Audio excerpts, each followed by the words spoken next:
O ministro do Supremo Tribunal Federal, Alexandre de Moraes, negou o pedido da defesa de Jair Bolsonaro para que o ex-presidente recebesse a visita dos filhos no Dia dos Pais, comemorado nesse domingo. Na decisão, Moraes reiterou que Bolsonaro só deve receber visitas para atendimento médico, fisioterapêutico e dos advogados. Impedido de entrar na casa onde Bolsonaro cumpre prisão domiciliar humanitária, o filho e candidato à presidência, Flávio Bolsonaro, publicou um vídeo no qual escreve uma carta para o pai. Nos meus discursos, quando eu falo que você vai colocar a faixa de presidente em mim, em janeiro de 27, o povo vai ao delírio, e eu fico mentalizando essa cena na minha cabeça. Proibir um filho.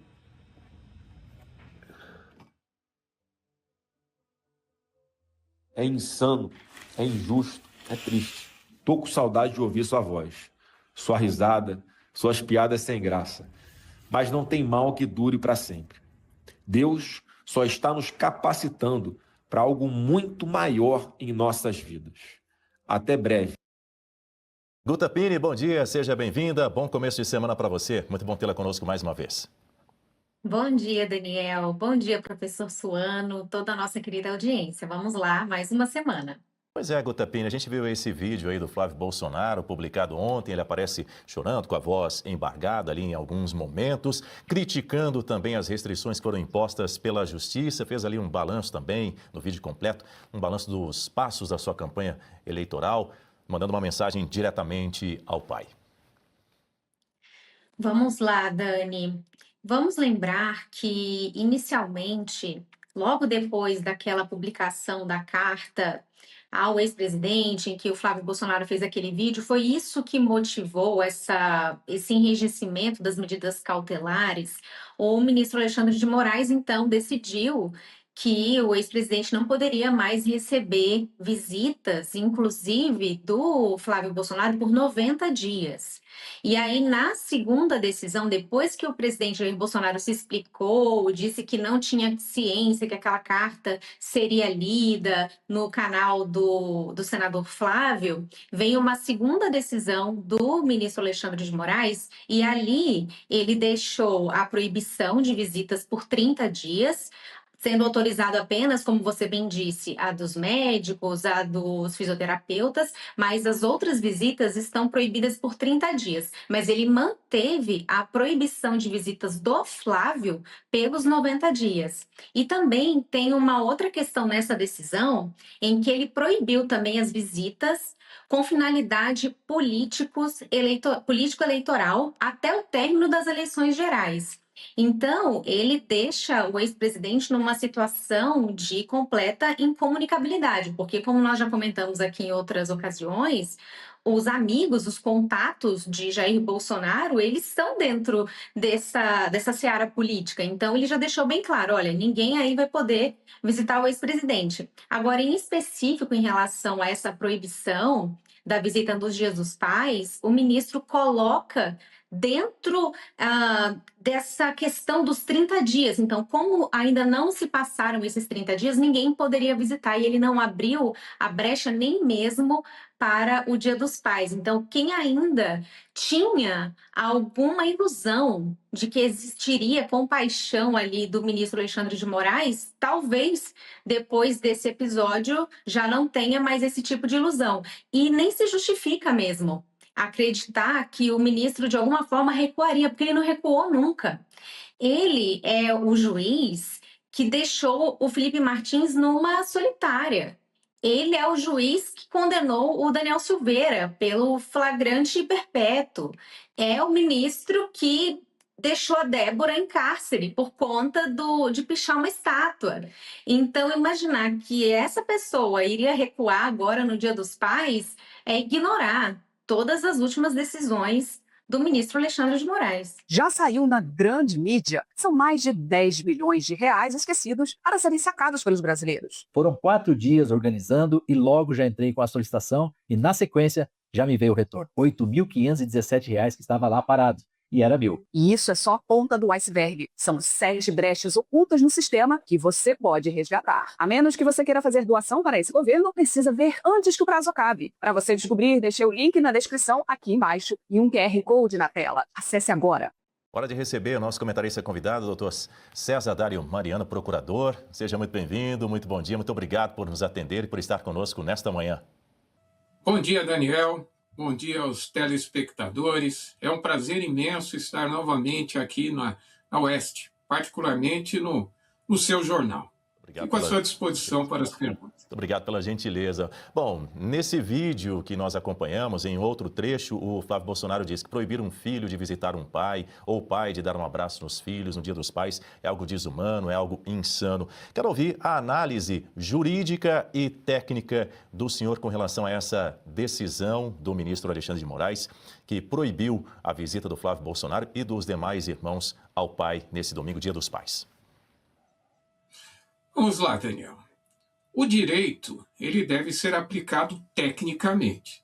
Então, nós deixamos essas situações de compaixão, de pena, de condescendência de lado.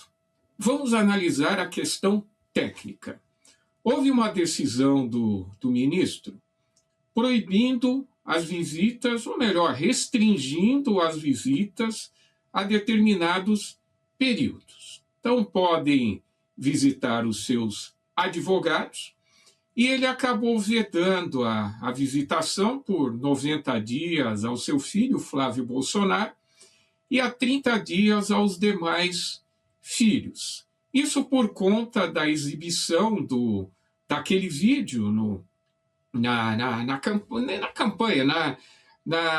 naquela evento em que Flávio Bolsonaro foi indicado como candidato.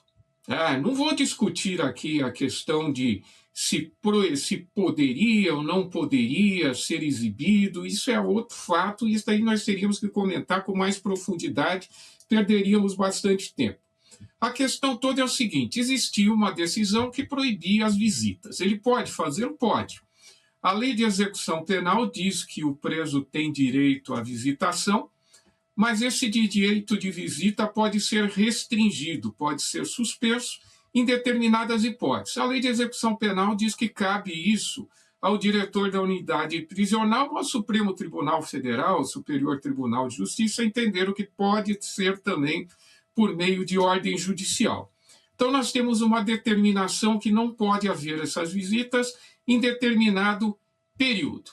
É questionável essa decisão? É questionável, mas é uma decisão judicial que deve ser recorrida. Então, o que deve ser feito, acredito que os advogados já o fizeram, é recorrer para a Câmara Julgadora, decidir se pode ou não pode haver essa visitação no período. Então, é um direito relativo que poderia ser feito. A questão toda é a seguinte: no que diz respeito a Flávio Bolsonaro, houve uma decisão expressa pelo fato de ele ter exibido aquele vídeo.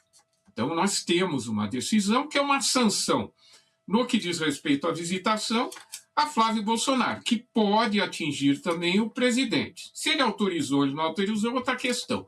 No que diz respeito aos outros filhos, a situação é mais complicada, porque os outros filhos estão sendo punidos por fato de terceiro. Então, eles estão sendo punidos por um fato que, em tese, Flávio Bolsonaro teria feito. Então, essa que é a grande discussão. Poderiam esses filhos ser punidos por fato de terceiro? E eu vou mais longe. Poderia Bolsonaro ser punido por fato de terceiro, pelo fato do Flávio ter exibido aquelas imagens? Então, são questões técnicas que foram decididas. Caberá agora à turma julgadora dizer se o ministro está certo ou não. É tecnicamente que se resolve essa questão. Não vamos partir para a questão humana, que direito não é assim que se decide. E até mesmo se não pode vir uma nova punição contra o Jair Bolsonaro, uma vez que o Flávio Bolsonaro escreveu essa carta, publicou nas redes sociais, uma mensagem direta ao pai, inclusive prestando ali algumas contas, algumas informações a respeito de a quantas anda a campanha dele. Mas a Guta Pini tem um questionamento para o senhor, doutor César. Bom dia, doutor César. Muito obrigada pela presença aqui conosco. O senhor fez um excelente panorama aí da questão legal, das possibilidades do juiz restringir as medidas cautelares, que isso pode vir pela decisão judicial. Eu gostaria de entender se ainda assim, nesse caso, o ministro, tendo proferido essa decisão, restringindo, não pode visitas por 30 dias e a do Flávio por 90, se ainda assim existe alguma discricionariedade para o juiz nesse caso, e se ele poderia ter autorizado essa visita no Dia dos Pais. Isso está dentro ainda do poder do juiz nesse caso? E foi uma opção seguir o que foi decidido anteriormente? Como você explicou, se trata de uma medida cautelar, né? Nós não temos uma medida definitiva e toda medida cautelar pode ser revista. Ela pode ser agravada ou ela pode ser abrandada. Se ele quisesse, se ele achasse pertinente, ele poderia, sim, ter autorizado, mas é muito difícil o magistrado agir dessa forma. O magistrado, quando ele decide, se ele liberasse essa visita, ele poderia liberar todas as visitas, ou deveria liberar todas as demais visitas, e não apenas uma, porque a lei de execução penal, realmente ela diz, é direito do preso que está no regime semiaberto, veja bem, e muito embora o presidente Bolsonaro esteja hoje colocado, inserido no regime aberto domiciliar humanitário, ele cumpre a pena no regime fechado. Então, as regras a ele impostas é uma mistura do regime aberto com todas aquelas restrições do regime fechado. Então, ele não teria direito à saída temporária. Então, essa saída temporária é para os presos. E na saída temporária, normalmente o juiz, nessas datas festivas, acaba colocando o Dia dos Pais. Então, se ele quisesse, ele poderia, porque se trata de uma medida cautelar. Marcelo Suano, sua análise. Bom, primeiro cumprimentar o doutor César Mariano, cumprimentar a Guta, e eu vou ser bem direto. Nós tivemos uma observação, tivemos análise técnica de 2 juristas que são respeitados, e o doutor César é um jurista notório. E ambos, tecnicamente, apresentaram determinados comportamentos, mas todos dentro da lei. Esse é um ponto que a gente tem que trazer aqui.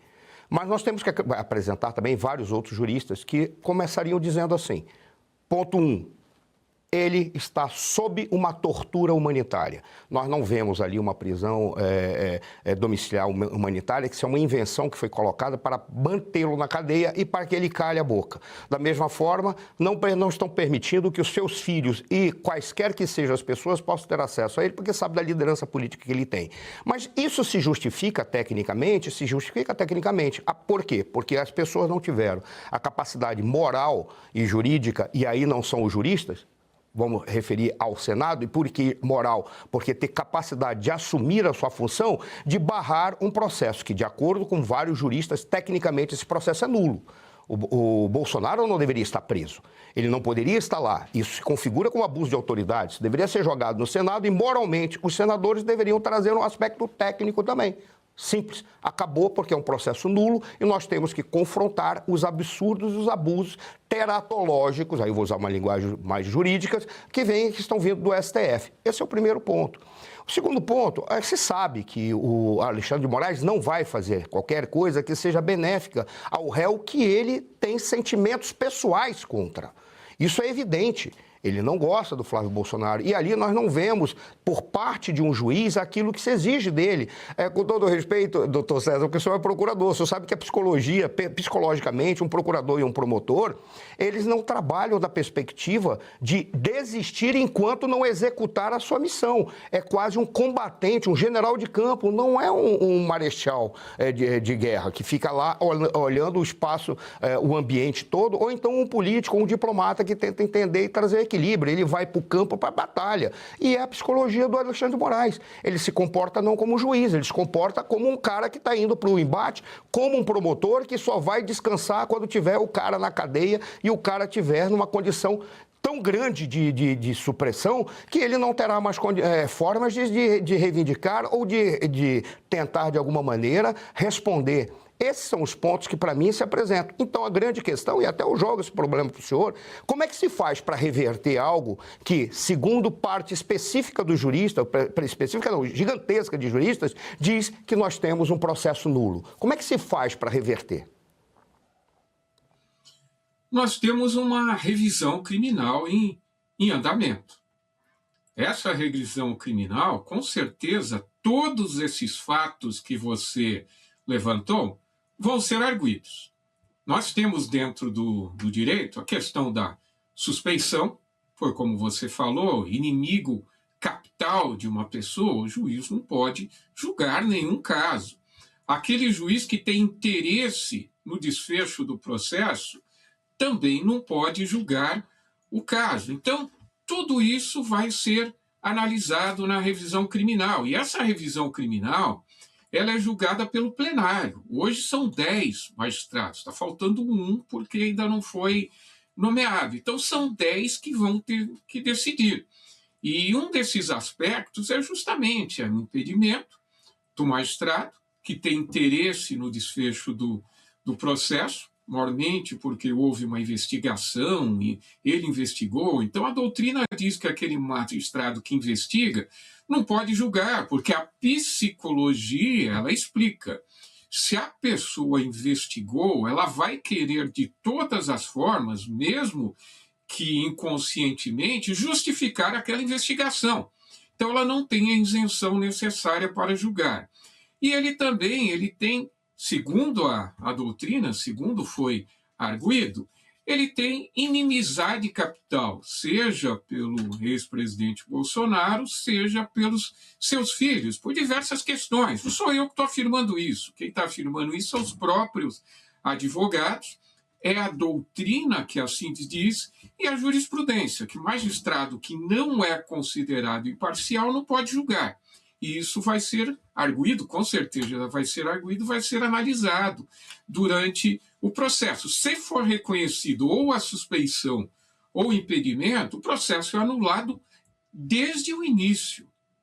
Desde o início do recebimento da denúncia, ele é anulado e o magistrado que é considerado impedido ou suspeito não pode mais atuar no feito. Nós temos uma causa de nulidade absoluta, inclusive, do processo. Isso vai ser analisado. Então, todas essas questões vão ser analisadas. E já existe um recurso em andamento que questiona o direito de visita, que questiona, inclusive, o direito de Bolsonaro receber políticos, porque quando a condenação, isso eu tenho nos meus livros, tenho nos meus artigos, quando a pessoa é condenada à perda dos direitos políticos, ela perde a capacidade eleitoral ativa, que é de votar, e a capacidade passiva de ser votado. Não há impedimento para que ele aconselhe, para que ele converse sobre política. Isso daí não é previsto na Constituição, há simplesmente perda dos direitos políticos. E direito político consiste em votar e ser votado. É assim que funciona, está na Constituição Federal, não sou eu que digo isso. Isso vai ser analisado também, se pode haver esse tipo de vedação, de proibição, porque ele não perdeu o direito de conversar sobre política. Ele perdeu o direito de votar e de ser votado. Esse direito fica suspenso até o cumprimento da pena. Isso é um dos efeitos secundários da condenação que vem previsto na Constituição Federal. Então, tudo isso vai ser discutido pelo órgão colegiado do Supremo Tribunal Federal. Vou passar mais uma vez para Guta Pini, só trazendo mais um ponto aqui também, antes de ouvirmos a palavra da Guta Pini. Ao que tudo indica, na opinião de boa parte da nossa audiência, que se manifesta aqui por meio do nosso chat, afinal de contas, esse é o jornal que a gente faz com o nosso público também, Dr. César, Marcelo Suano e Guta Pini. Na visão da nossa audiência, o STF ele se faz ou se finge em alguma medida de isento. A Tina Bustamante escreveu o seguinte: analisando tecnicamente os julgamentos do 8 de janeiro, da suposta trama golpista, foram todos inconstitucionais, em linha com o que o senhor acabou de dizer. Fux explicou em detalhes, diz a Tina, em detalhes absolutamente técnicos e perfeitos. Isso, na ocasião, inclusive, absolveu o Bolsonaro, foi até o voto divergente naquela ocasião. Diga, Guta.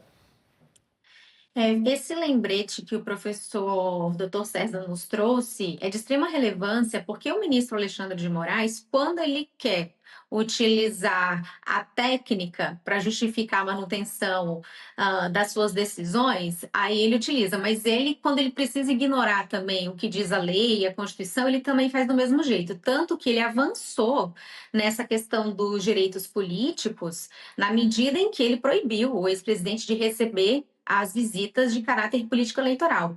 E aí, nesse ponto, eu vejo com alguma, vamos dizer assim, o Flávio Bolsonaro, nessa manifestação, que ele gravou esse vídeo, como se ele estivesse lendo uma carta para o ex-presidente, ele atualiza o ex-presidente Jair Bolsonaro das questões eleitorais. Então, ele acaba falando dos palanques estaduais, ele diz da dificuldade de fazer essas coligações em âmbito nacional, mas que nos palanques estaduais a coisa está bem encaminhada e que, enfim, ele trata dessas questões eleitorais nessa carta. Então, eu já posso ler na minha mente aqui uma próxima decisão do ministro Alexandre de Moraes, como justificando a manutenção dessa decisão e justificando, inclusive, essa proibição da visita no Dia dos Pais, justamente porque, olha só, vejam só, o que o Flávio Bolsonaro queria não era visitar o pai, mas atualizá-lo da campanha, de como que estão as questões eleitorais. Viu só como eles não respeitam as decisões, embora seja uma decisão que avançou, uma decisão que ignora o que diz a Constituição Federal e a lei em relação aos direitos políticos. Me parece que a essa altura do campeonato, o ministro Alexandre de Moraes não se importa mais com isso. Então, eu entendo que o Flávio, considerando esse contexto em que nós não estamos vivendo, de fato, o império da lei em todas as circunstâncias, ele deve tomar mais cuidado nas suas manifestações, porque cada manifestação, cada linha do que ele fala, acaba sendo utilizado pelo ministro Alexandre de Moraes como mais um argumento para restringir ainda mais as medidas cautelares impostas ao ex-presidente.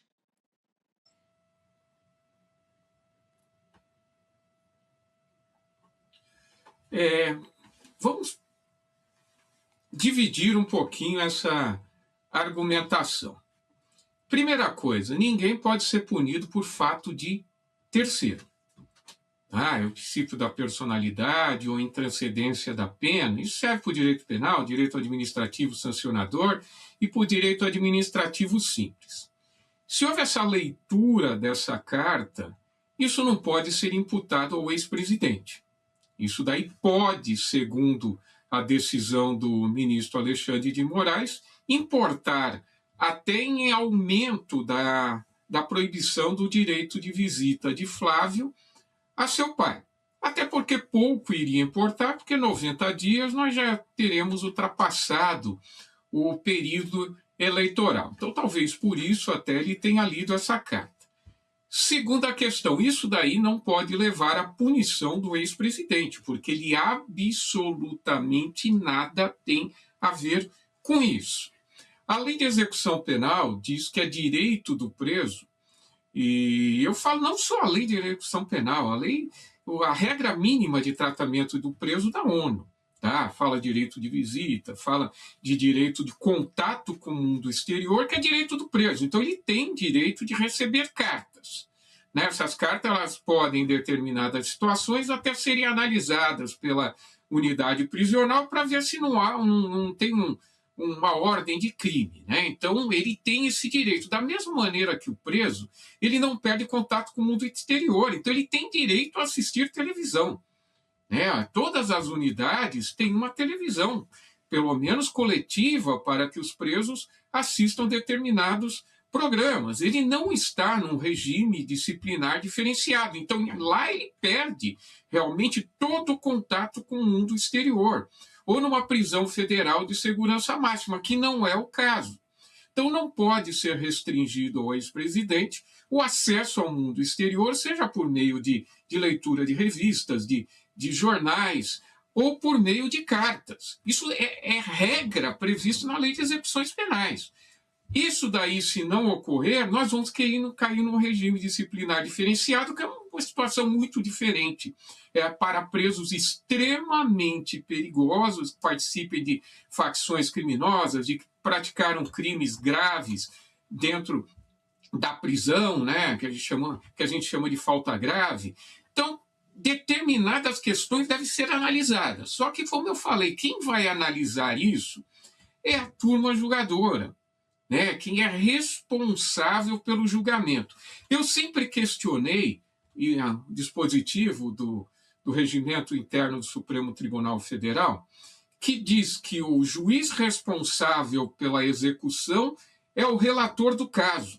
Isso nunca aconteceria em primeiro grau, porque o magistrado que julgou não pode ser o mesmo magistrado que vai executar a pena. Tem que ser magistrados diferentes.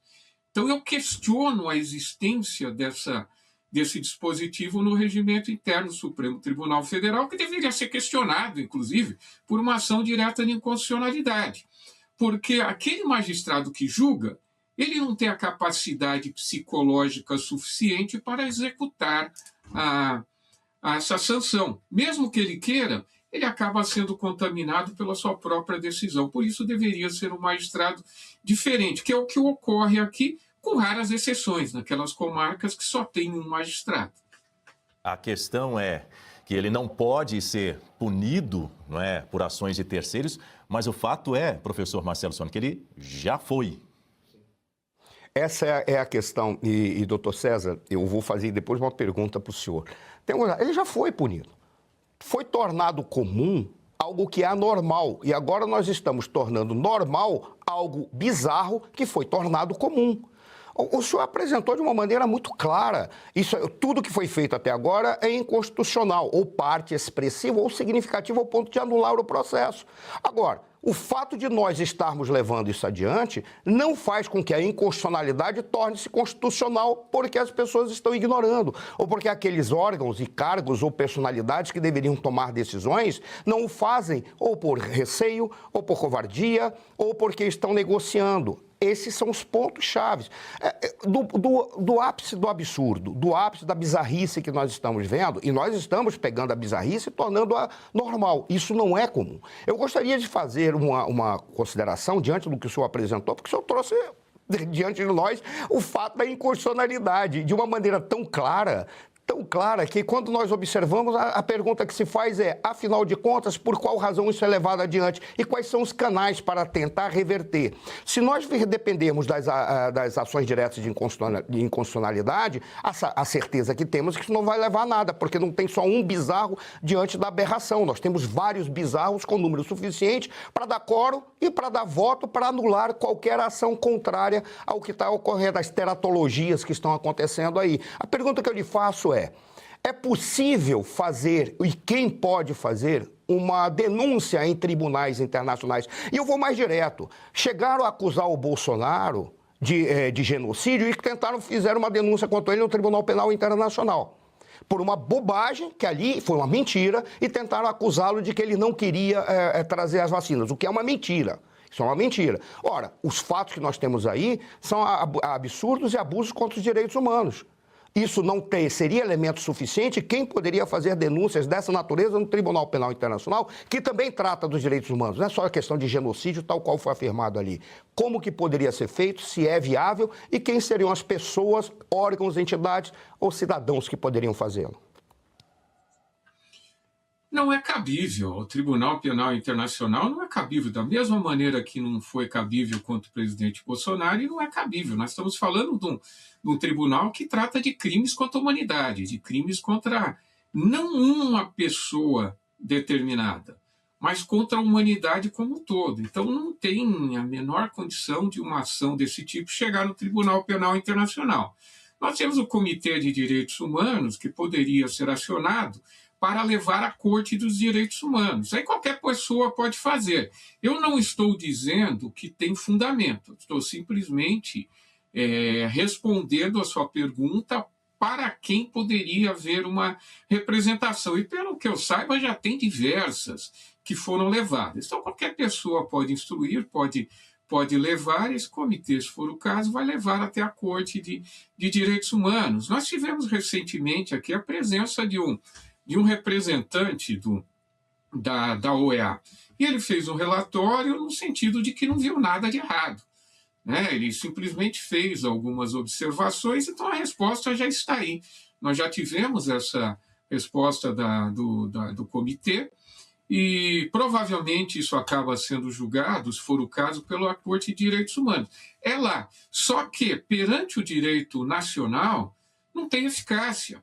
Tem eficácia nenhuma. Eles podem fazer uma recomendação e, quando muito, haver sanções internacionais, né? Poderia haver uma sanção internacional, como, por exemplo, vou dar um exemplo, uma recomendação, alguma sanção econômica, mas nunca poderia alterar uma decisão brasileira do Supremo Tribunal Federal, porque isso violaria totalmente a nossa soberania. Então, esse tipo de decisão, eficácia concreta, é praticamente inexistente. Suano? Eu agradeço, eu vou lhe dizer por qual razão do seu esclarecimento. Porque ficou claro para nós que, as Cortes Internacionais de Direitos Humanos não têm eficácia porque são recomendações, ou seja, isso não vai ser acatado por um Supremo que simplesmente diz que a Constituição é ele e o direito internacional é ele também. E no caso do TPI, como o senhor falou, não se aplicaria. Significa o quê? Nós dependemos única e exclusivamente das ações políticas que podem ser feitas para frear os absurdos. E as ações políticas só podem vir do Senado, mesmo porque é o único órgão que poderia, ou única entidade ou instituição que poderia frear a força do Supremo. É uma lei da vida e é uma lei da física. É a lei da inércia. Uma força só pode ser parada por uma força contrária de igual ou maior intensidade. O único que poderia fazer é o Senado, que além de ter essa capacidade jurídica e política, tem que ter um pouco de moral e vergonha na cara. Mas é o que nós não encontramos no Senado brasileiro no presente. E se você pudesse ter acesso aos bastidores do Sem Filtro e conversar direto com os comentaristas e âncoras da Oeste? Agora, isso é possível com o Clube de Membros do nosso canal no YouTube. O clube foi criado para quem quer dar um passo além e fazer parte de uma comunidade exclusiva. São 3 níveis de assinatura, pensados para aproximar você da nossa equipe. No plano apoiador, você ganha destaque no chat, figurinhas personalizadas e acesso a publicações exclusivas na comunidade do canal. Quer estar ainda mais perto da Oeste? Nos níveis Engajado e VIP, nós liberamos acesso às lives fechadas com nossos apresentadores e comentaristas, nas modalidades mensal ou semanal. Você também participa de sorteios de livros e produtos da Oeste, além de acesso antecipado a vídeos e a uma visão direta dos bastidores do programa Oeste Sem Filtro. Faça parte do nosso clube de membros e tenha acesso a lives exclusivas comigo e com todo o time da Oeste. Se você acredita na importância de um jornalismo livre, independente e comprometido com os fatos, clique agora no botão Seja Membro e conheça todos os detalhes e vantagens de cada plano.